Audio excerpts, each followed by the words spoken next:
বলি মোরা এলাকাবাসী জনতার, বলি মোরা এলাকাবাসী জনতার, সুসন্তান গঠনে বলি সচেতন মা বাবার। বলবো মোরা শিক্ষানীতি একের ভিতরে চার, বলবো মোরা শিক্ষানীতি একের ভিতরে চার। আলিয়া কওমি উভয় পড়বে একই সাথে হাফেজ হবে, যথাসময়ে কারি হওয়ার সুযোগ থাকবে তার। বলবো মোরা শিক্ষানীতি একের ভিতরে চার, বলবো মোরা শিক্ষানীতি একের ভিতরে চার। বাংলাদেশের শিক্ষার ভিত একই রকম হবে, আলিয়া কওমি হিফজখানা কারিয়ানাও পাবে। বাংলাদেশের শিক্ষার ভিত একই রকম হবে, আলিয়া কওমি হিফজখানা কারিয়ানাও পাবে। কলেজ মেডিকেল ভার্সিটিতে ভর্তি সুযোগ থাকবে তার, বলবো মোরা শিক্ষানীতি একের ভিতরে চার, বলবো মোরা শিক্ষানীতি একের ভিতরে চার।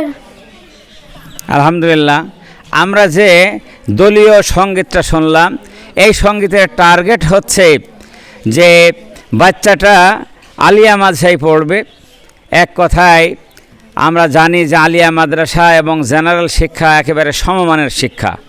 এই শিক্ষায় যে বাচ্চাটা অংশগ্রহণ করবে বা পড়বে, একই সময়ে সেই বাচ্চাটাই কিন্তু আবার হাফেজে কোরআন হওয়ার চেষ্টা করবে। আবার হাফেজে কোরআন হওয়ার পাশাপাশি ওই বাচ্চাটাই কওমি মাদ্রাসা শিক্ষার প্রাথমিক পর্ব সম্পন্ন করবে। আবার সেই সাথে কেরাতুল কোরআন তথা কারিয়ানা শিক্ষা আমরা যেটা বলি, সেই শিক্ষায়ও কিন্তু শিক্ষিত হবে।